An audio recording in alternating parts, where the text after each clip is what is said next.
Ça, moi, c'est une question que je pose dès le premier rendez-vous, en fait, quand je vois un réalisateur avec qui j'ai potentiellement envie de travailler. Si, en fait, quelqu'un d'autre peut porter le film, ça m'intéresse pas. Perchissime, le magazine audio du Perche.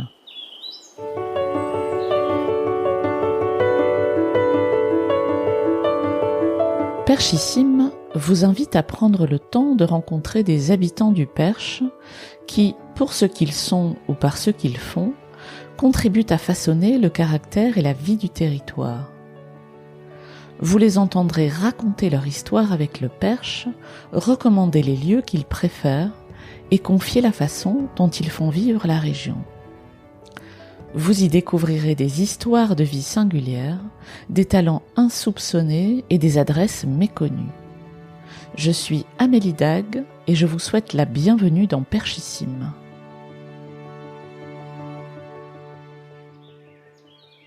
L'une des ambitions de Perchissime, vous le savez, est de donner la parole à des habitants du Perche qui méritent d'être connus pour ce qu'ils font sur le territoire, voire pour le territoire.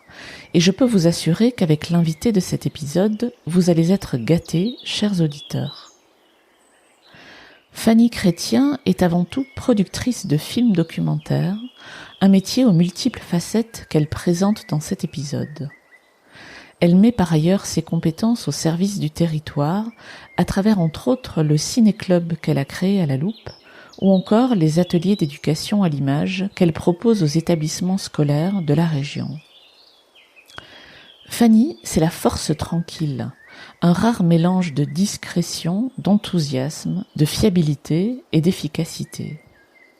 Elle aurait pu s'installer n'importe où, mais c'est dans le calme du Perche aurélien, à Manou, qu'elle a choisi de poser ses pénates, et c'est une chance pour nous tous. Bonne écoute. Alors, on est arrivé il y a environ 3 ans.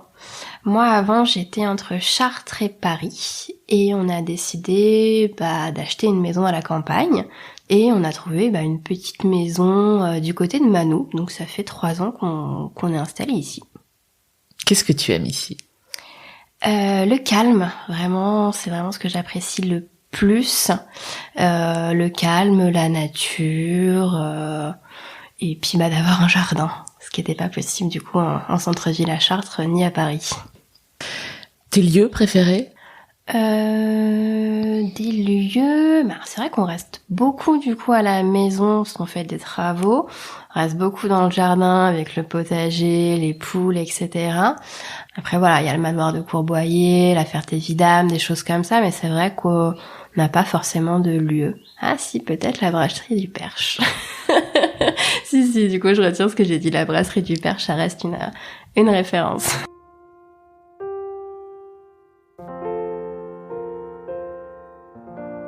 L'endroit le plus photogénique dans le Perche ? C'est vrai que je crois que j'ai commencé par photographier les ruines du coup du château de la Ferté-Vidame. Alors moi je suis très patrimoine et très ruine, donc c'est vrai que lui me parle beaucoup. Et après il y a aussi une église abandonnée du côté de Champron, alors pas Champron en Gâtine, je crois que c'est Champron en Perchet, qui est super belle. Et d'ailleurs il y a toujours la photo de l'exposition que j'ai fait il y a 2 ans devant l'église de Manou. Donc t'as un truc avec les églises, les ruines, c'est ça ? Ouais, c'est vraiment les ruines. En fait, moi, ce que j'aime bien, c'est faire parler les ruines. Et là, d'un des projets que je porte en tant que réalisatrice, je le fais sur le sanatorium de Dreux, qui a été construit en 1928, donc qui a été construit pour les tuberculeux, qui après, dans les années 60, en fait, la tuberculose se soignait. Donc, ça a été retransformé un peu en EHPAD, etc. Bon, c'est des kilomètres et des kilomètres de bâtiments, c'est vraiment énorme. Et il y a 30 ans, ça a été abandonné. Ça a été racheté par la ville de Dreux. Et là, normalement, les travaux ont commencé et ça va devenir des logements. Donc du coup, moi, je fais un film qui a la forme d'une enquête pour raconter l'histoire de ce lieu. D'accord. Sachant que pendant la Deuxième Guerre mondiale, il y a un médecin qui cachait des juifs. Les Allemands avaient peur de rentrer dans le bâtiment par peur d'être contaminés. Donc il y a toute une histoire autour de ce bâtiment. Excellent. Et t'as retrouvé des gens qui ont vécu à cette époque et qui ont connu le bâtiment à cette époque. Beaucoup, trop même, j'ai envie de dire. Vrai. Je pensais pas qu'il y en aurait autant. J'ai des listes. Alors, on a déjà commencé à tourner. Donc, on va avoir des personnes qui ont eu la tuberculose, des médecins, des infirmières. J'ai les enfants de l'architecte. Wow. Donc, Miquette et André Saru. J'en ai énormément. En fait, on a fait un appel à témoignages et je ne pensais pas qu'il y aurait autant de gens. Et ce bâtiment parle à beaucoup de monde. Donc voilà, le projet il est en cours d'écriture, donc on verra où ça mène.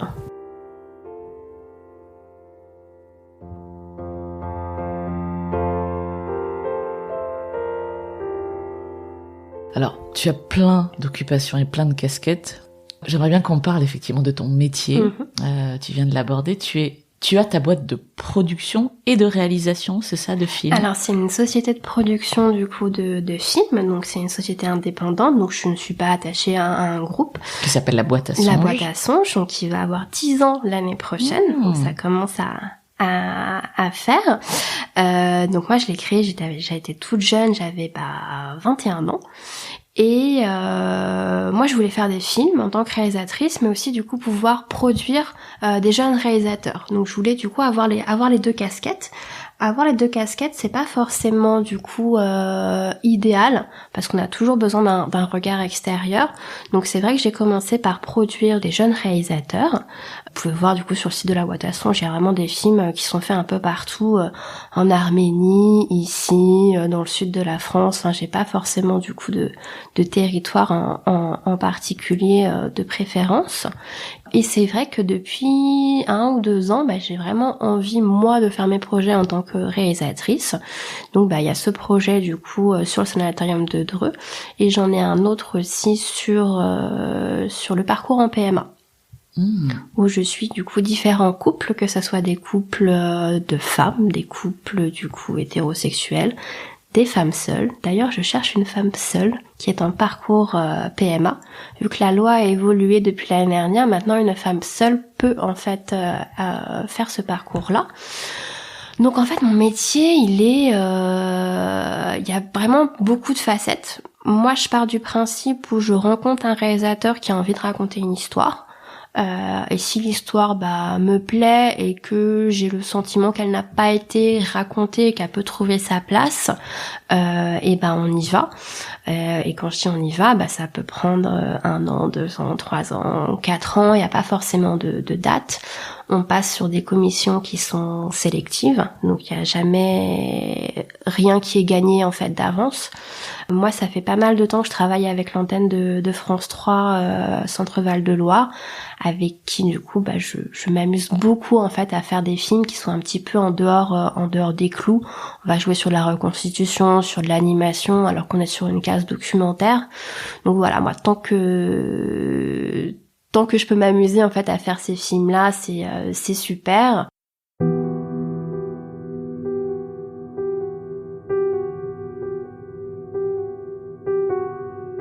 J'aimerais bien que tu expliques avec tes mots en quoi consiste en fait le métier de producteur. Je pense pour les gens qui sont pas dedans, ça alors du coup le producteur c'est pas celui qui a de l'argent, c'est celui qui va chercher l'argent. Et en termes vraiment juridiques, c'est celui qui garantit la bonne fin du film. En gros, moi, je m'engage auprès du diffuseur et des partenaires que le film arrive en fait jusqu'au bout, qu'il soit livré. Après, donc il y a une partie financière dans mon métier. C'est pas forcément la partie que j'aime le plus, mais bon, il faut bien que quelqu'un du coup le fasse. Donc c'est aller chercher des financements. Voilà, c'est aller chercher des financements, s'occuper de tous les contrats. Et après, en fait, de faire vivre le film. Parce qu'en fait, c'est bien beau de faire un film, mais en fait, on fait un film pour qu'il soit vu. Donc si on fait un film mais qu'il n'y a pas de chaîne ou qu'on ne l'envoie pas en festival, qu'on fait pas d'édition DVD, pas VOD, etc., c'est génial, mais en fait dans ce cas-là, va pas demander d'argent public pour faire ton film. Donc voilà, donc il y a cette partie-là, et moi celle que je préfère, c'est vraiment la partie artistique. Donc c'est vraiment l'accompagnement à l'écriture, donc un dossier de film documentaire, ça s'écrit. Donc déjà il y a le résumé, un peu le pitch du film. Il va y avoir la note d'intention pourquoi en fait ce réalisateur va porter ce film, pourquoi lui en fait et pas un autre. Et ça, moi, c'est une question que je pose dès le premier rendez-vous en fait quand je vois un réalisateur avec qui j'ai potentiellement envie de travailler. Si en fait quelqu'un d'autre peut porter le film, ça m'intéresse pas. La démarche, elle doit être singulière. Moi, j'aime bien les films un peu intimes, donc c'est vrai que c'est toujours un peu le point de départ, savoir du coup quel est le lien entre le sujet et le réalisateur. Donc ça, moi, c'est vraiment hyper important. Donc c'est vraiment quelque chose qu'on travaille. Après, le lien va pas forcément être visible dans le film. Il y a différentes manières de faire. Et après, le film. On va faire des repérages, donc on va filmer, on teste des choses, on écrit, on fait des allers-retours pour pouvoir convaincre le maximum de partenaires, j'ai envie de dire, pour que le film se fasse. Après, moi j'essaye d'être très présente du coup sur les films que je produis. Donc ça m'arrive de faire la deuxième caméra, ça m'arrive de faire du coup le son, ça m'arrive de faire les accessoires. J'aime limite bien quand je suis en tournage, on sache même pas que je suis la productrice.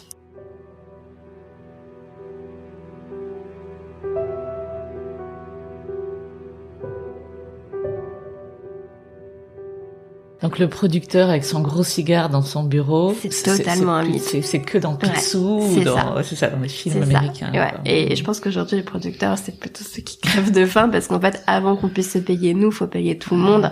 Ouais. Donc, et puis clairement, on est quand même sur des coûts de production qui augmentent avec des financements publics qui baisse énormément. Donc voilà, on est quand même sur une exception française culturelle, mais il y a quand même une volonté de réduire le nombre de sociétés de production. On est vraiment très très très nombreux. Ah oui. Rien qu'en région centre, on est très très nombreux depuis quelques années. Il y en a beaucoup qui s'installent.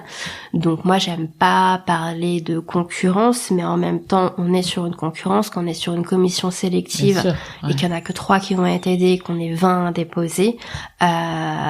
Voilà, c'est quoi les 3 qui sont aidés, au final c'est les meilleurs et les autres c'est de la merde. Donc moi j'aime pas trop en fait ce raisonnement là. Nous on fait vraiment des films avec notre cœur et puis on essaye de pouvoir rémunérer tout le monde, on va dire, à sa juste valeur, mais c'est vrai que depuis quelque temps ça devient vraiment très très compliqué.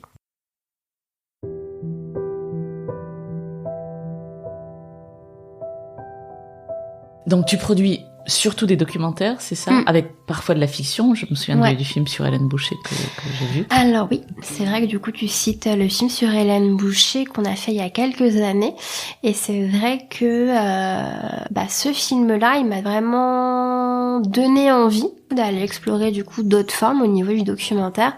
Donc Hélène Boucher, c'est une aviatrice qui était du coup sur le territoire, qui a eu une vie très courte parce qu'elle a eu un accident d'avion où elle a perdu la vie.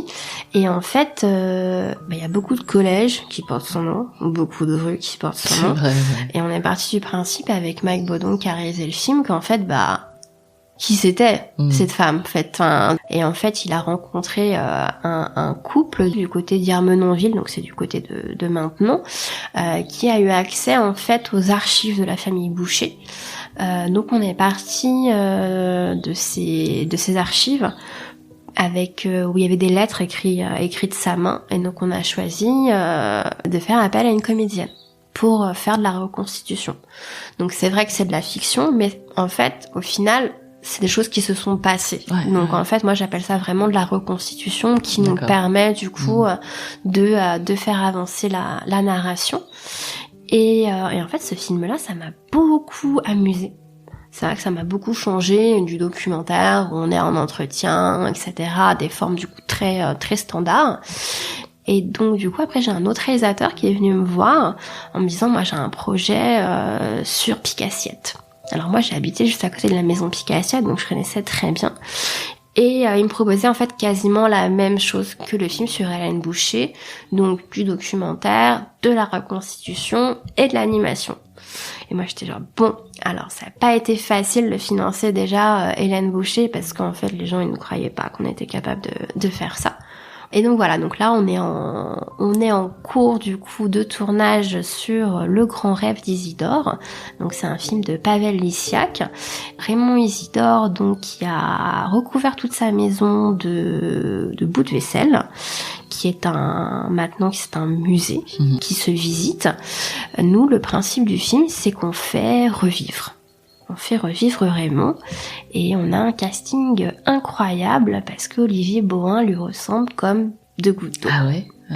Donc c'est assez extraordinaire. La semaine dernière, on était en tournage et il y a une petite fille qui regardait du coup les photos de Raymond et qui regardait Olivier qui disait mais il est encore vivant le monsieur.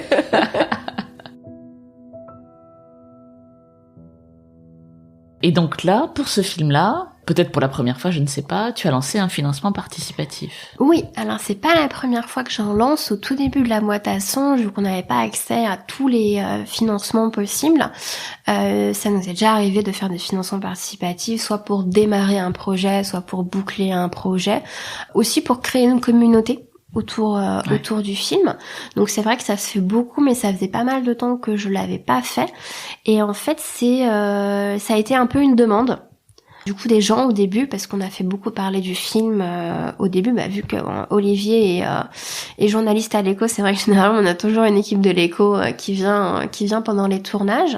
Donc on a décidé de lancer un financement participatif sur ProArty, qui est une plateforme en fait spécialisée dans le cinéma et l'audiovisuel, et qui en fait est un fonds de dotation. Donc en fait, en passant par cette plateforme-là, on a accès à une défiscalisation. Donc si je dis pas de bêtises, je crois que c'est 66% pour les particuliers, 60% pour les entreprises. Et en fait, ce financement participatif a été un peu demandé, mais surtout moi en termes vraiment de budget, on était vraiment très très juste par rapport du coup à toutes les dépenses qu'il y a à faire. Donc c'est vrai que ça a été vraiment aussi un choix en fait de ma part de lancer ça pour pouvoir financer les postes qui sont toujours pas financés. Et aussi, en fait, pour que les gens puissent s'emparer du film. Parce qu'en fait, il y a un truc que j'avais pas saisi, c'est que Pic Assiette est très populaire. Tout le monde se sent un petit peu proche de lui. Donc c'est vrai que pour que le film soit accessible en fait à tout le monde, dans les contreparties, on a le DVD, on a le lien du film, on a l'avant-première. Voilà, on a voulu faire quelque chose pour que les gens se sentent proches du film aussi. Et la participation est libre, il y a un montant La participation minimum. est libre. Après, je crois qu'on peut donner ce qu'on veut. En fait, nous tous les petits, les gros contributeurs sont les bienvenus. À partir de 20 €, du coup, on a le nom générique. Et après, je crois que la plus grosse contrepartie, elle est à 1 000 € pour une association, une entreprise qui a envie d'organiser une projection privée du film. Super. D'accord. Donc voilà, nous on peut se déplacer avec le réalisateur dans une entreprise avec un vidéoprojecteur, montrer le film, faire un petit débat, un petit échange. Peut-être même que Olivier peut venir en costume. Ça doit être envisageable. Ça, donc voilà, la collecte elle est disponible jusqu'au 16 décembre.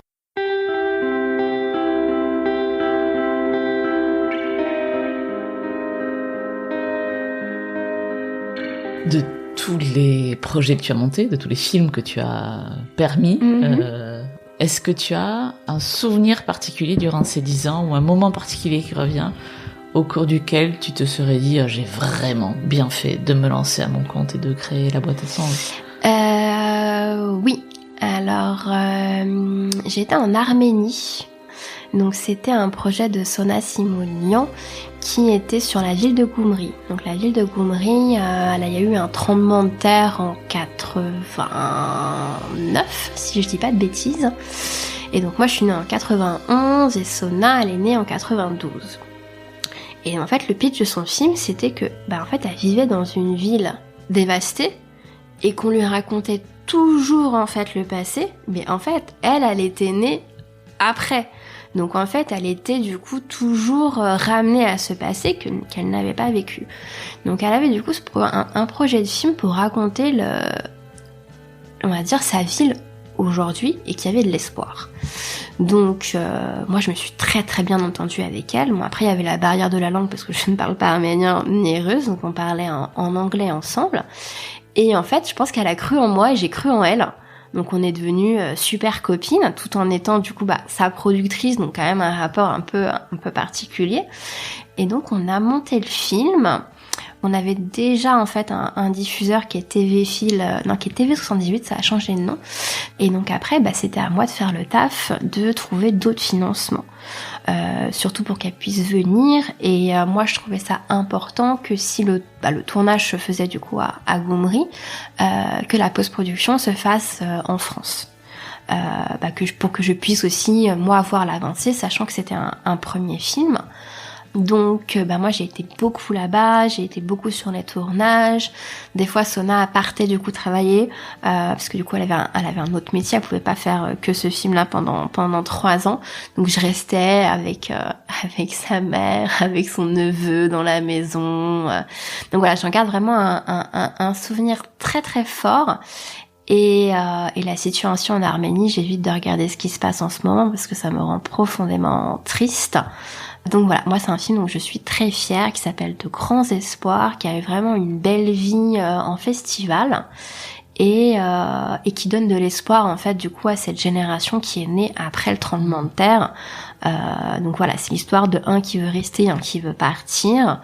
Et c'est marrant parce que Sona pendant l'écriture du film, elle voulait vraiment rester dans ce pays-là, voulait vraiment construire sa vie dans son pays. Et maintenant, je pense qu'avec tout ce qui se passe, elle aimerait bien venir. Donc au final, c'est un film, mais il y a beaucoup de choses. Et en fait, je sais que si elle voulait faire un deuxième film, je la suis les yeux fermés.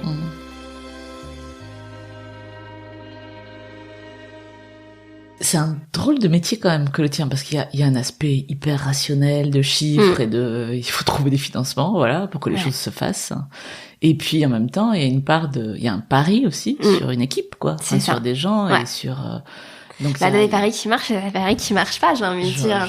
Il y a un moment où tu te dis, est-ce que je continue ou est-ce que je continue pas? Et là, on est sur l'étalonnage d'un film.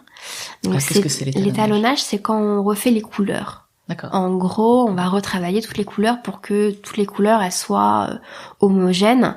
Donc c'est un film qui se passe au Cambodge, qui s'appelle Les courants parallèles. On a changé de titre il y a pas longtemps, qui raconte l'histoire d'un villageois qui en fait il y a un barrage qui s'est construit. Donc en fait son village a été sous l'eau.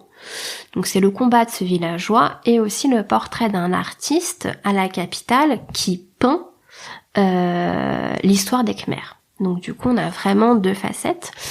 Et donc c'est un film de Pablo Chavanel et je crois que Pablo il a commencé à tourner en 2014. Oh. Et moi, je l'ai rencontré d'une manière assez surprenante parce qu'il travaillait avec une productrice en Géorgie. Et après, il est revenu en France, donc il habite du côté de Nantes maintenant. Et il a eu différentes bourses en fait pour son film. Et nous, ça fait 3 ans, je pense, qu'on travaille ensemble. On a eu quelques mini-financements, mais vraiment des choses ridicules, qui nous ont permis de payer un petit peu le monteur, de payer du coup des allers-retours au Cambodge. Et là, on est sur la fin du coup de production. Et clairement, sur ce film-là, je gagne pas d'argent. Après, j'en perds peut-être pas, je fais pas les comptes sur ce film-là parce que il est tellement beau qu'on s'est dit avec Pablo qu'on y allait. Qu'on comptait pas qu'à un moment fallait bien y aller et on verra ce qui va se passer après. Donc on vise des gros festivals, etc. Mais on récupérera sûrement jamais en fait le temps et l'énergie. Mais c'est un film qui est magnifique. Donc je peux pas travailler comme ça tout le temps. Bien sûr. Mais ce film-là, c'est une petite pépite.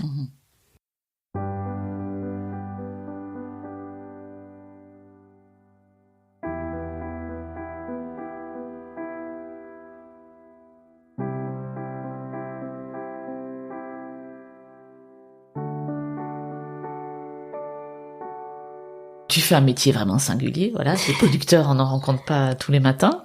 tu es arrivé dans Kamano, comme tu le disais, il y a 3 ans, et tu t'investis, enfin, moi, je trouve que tu t'investis énormément sur ce territoire, et en particulier, tu as créé un ciné-club à La Loupe, dans ce qui est un ancien cinéma, mais ça, il faut le savoir, on peut habiter à La Loupe depuis longtemps pour le savoir, ou se faire rencarder par des gens du coin, dans la salle des fêtes, toutes les 6 semaines à peu près, c'est ça? À peu près, depuis mars, le début d'année, depuis mars. Donc c'est tout récent, en fait, ça part d'une initiative où on fait des projets avec le parc naturel du Perche, où on leur propose des ateliers, d'animer du coup des ateliers d'éducation à l'image et de faire, de faire des films avec un public, donc que ça soit en école, en EHPAD, en centre de loisirs, et de montrer une de nos productions du coup de l'année.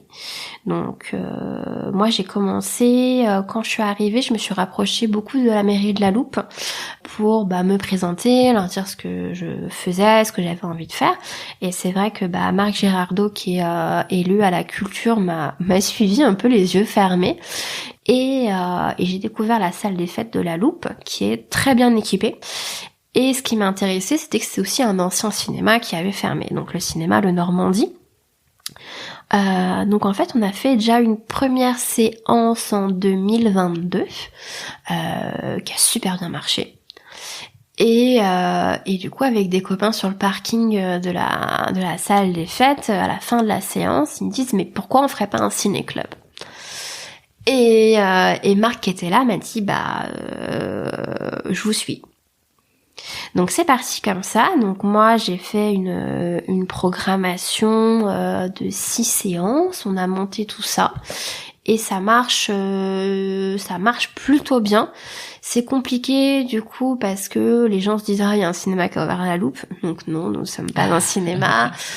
C'est le dernier vendredi de chaque mois et en fait c'est pas tous les mois.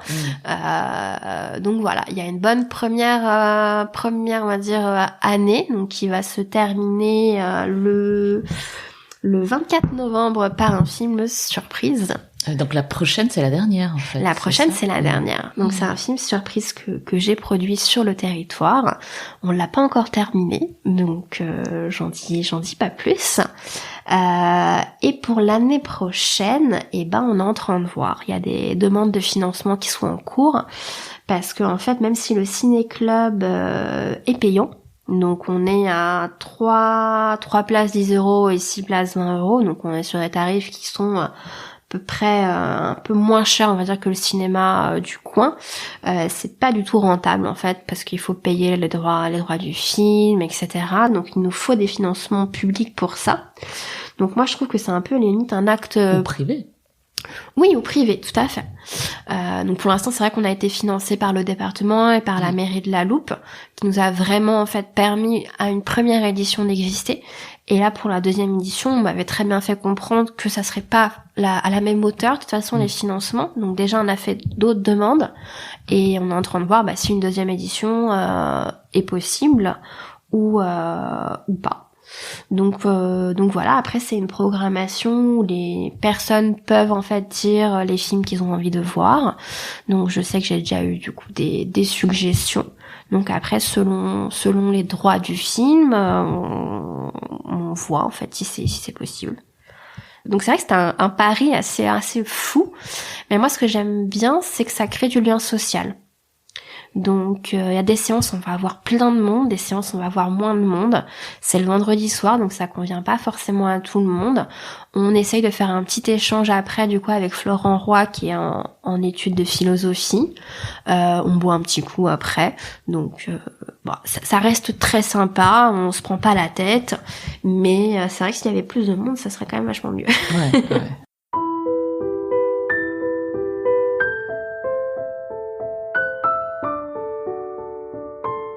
Dans ton métier, en général, j'ai bien compris qu'il y avait plein de facettes et plein d'aspects et que ça te demandait quand même des compétences particulières. Qu'est-ce que tu préfères dans ce métier-là? Tu disais que tu as su assez tôt que tu voulais faire ça. Qu'est-ce qui t'a attiré? Qu'est-ce que tu aimes, en fait? Alors je pense que ça change en fait au fil du temps. Au début, ce que j'aimais bien, c'est qu'un film du coup puisse se réaliser et rencontre son public. parce qu'au final, on travaille pendant toutes les années pour en fait voir la réaction du public, s'ils aiment pas, s'ils rigolent, ou de voir un peu la réaction des gens. Après, c'est aussi vraiment tout le travail d'équipe, moi, qui m'intéresse. Faire des mariages, de dire, du coup, ce réalisateur-là, je me mettrais bien qu'il travaille avec ce compositeur. C'est des paris fous, des fois, hein, mais faut quand même avoir son réseau et de dire, tiens, j'ai envie de travailler avec lui. Et j'ai envie de dire, maintenant, ce que j'aime le plus, c'est de transmettre. J'interviens du coup au CEFPF, qui est un centre de formation à Paris, où je présente mon métier, où du coup je donne mon avis sur des pitchs, etc. Donc c'est vrai que du coup l'idée de transmettre moi mon métier, ma passion, ma manière de faire, ça m'intéresse. Et là, je me suis vraiment laissée prendre par les ateliers d'éducation à l'image. Et j'en ai fait un l'année dernière qui m'a beaucoup intéressée, qui était sur une classe de SECPA. Donc en fait, quand je parle d'ateliers d'éducation à l'image, c'est qu'en fait, j'interviens dans un établissement scolaire pour qu'on fasse un film ensemble avec une classe. En accord ou en lien avec le professeur, l'équipe pédagogique, on choisit une thématique. Et là, c'était une classe de SECPA qui, en fait, se sentait dévalorisée. Donc, on a fait vraiment tout un travail sur quand est-ce qu'ils sont arrivés en SECPA, pourquoi la SECPA, qu'est-ce que ça leur a apporté. Et c'était super chouette, je me suis vraiment éclatée. Et donc après, j'ai une copine prof qui m'a dit, mais tiens, tu veux pas faire aussi un projet avec moi, etc. Et donc, de fil en aiguille, je me retrouve avec 4-5 établissements scolaires. Et donc, en fait, à chaque fois, c'est sur des thématiques différentes. Mais la thématique qui revient le plus, malheureusement, c'est sur le harcèlement. Et en même temps, de le traiter par une caméra, et ça permet aussi de désamorcer du coup pas mal de petites choses. Et ce qui m'éclate le plus, c'est la réaction des enfants en fait. En plus de la boîte à songes, du ciné-club, des ateliers 28, donc de tes interventions dans les établissements scolaires, tu travailles de tes mains, tu fais des créations des objets. Ça s'appelle les créations du Perche d'ailleurs, tout simplement. Tout à fait. Alors du coup, on avait un peu le rêve un peu fou du coup avec mon chéri d'ouvrir une petite boutique de création. Et on s'est lancé en début d'année. On travaille le bois principalement, donc on a commencé par faire des petites broches en bois en forme de renard, en forme de hérisson. Puis on s'est prêté au jeu, du coup après on a fait le cheval, parce que on est quand même dans le Perche, donc c'est pas le cheval. Et donc on a commencé à faire des premiers marchés, on a eu un super bon accueil, donc après on a vraiment diversifié les produits. Donc maintenant on travaille aussi le liège, donc on fait des bouchons, on fait des décapsuleurs, je suis en train de préparer des boules de Noël aussi en bois. Donc plutôt des petits objets. On est plutôt sur des petits objets et du coup des objets qui sont personnalisables. Voilà, ça reste des petites choses à petit prix, c'est vraiment quelque chose auquel on tient. Et on fait aussi des nœuds papillons en bois. Ah ouais, génial. Donc on s'amuse beaucoup. À chaque fois on se dit alors qu'est-ce qu'on va du coup faire comme nouveauté. Après c'est vrai que ça prend beaucoup de temps. Faut poncer, faut vernir, faut voilà. Donc on fait beaucoup les marchés artisanaux.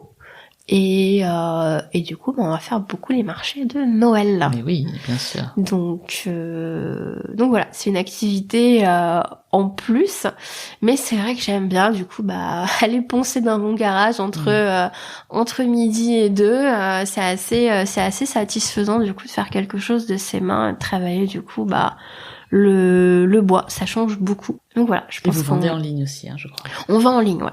On est sur Etsy, et on a aussi du coup le site des créations du perche.com. Mais c'est vrai que ça marche beaucoup plus sur les marchés, parce qu'il y a ce lien en fait, je pense avec les gens. Qu'est-ce qu'on vous a dit de plus beau sur ce que vous produisez? Il y a une dame, parce qu'en fait il faut savoir qu'on est beaucoup sur de la personnalisation, donc en fait on peut nous demander à peu près tout et on va le faire. On est tombé sur une dame qui habite à La Loupe et qui est fan de cochons. Et donc en fait on lui a fait je crois 3 ou 4 modèles de cochons et elle nous a pris les 4. Elle était mais tellement contente et du coup je lui ai demandé la dernière fois si ces petits cochons elle est bien et voilà. Enfin du coup c'est des choses comme ça. Du coup une personne qui a un mariage et le thème c'est la couleur vert, donc on va lui faire un nœud papillon avec le tissu vert. Enfin en fait le truc c'est que au final on peut à peu près tout faire. Donc c'est aussi ça qui est assez fou, il y a pas de limite.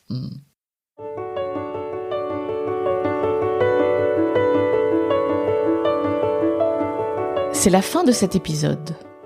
Pour en savoir plus sur la société de production de Fanny, consultez le site laboîteasonges.com. Si vous êtes intéressé par le ciné-club des Portes du Perche ou les ateliers que propose Fanny, rendez-vous sur la page Facebook Les Ateliers 28. Enfin, le site lescreationsduperche.com présente la production artisanale de petits objets de Fanny et Pierre-Yves. Merci pour votre écoute et à très bientôt.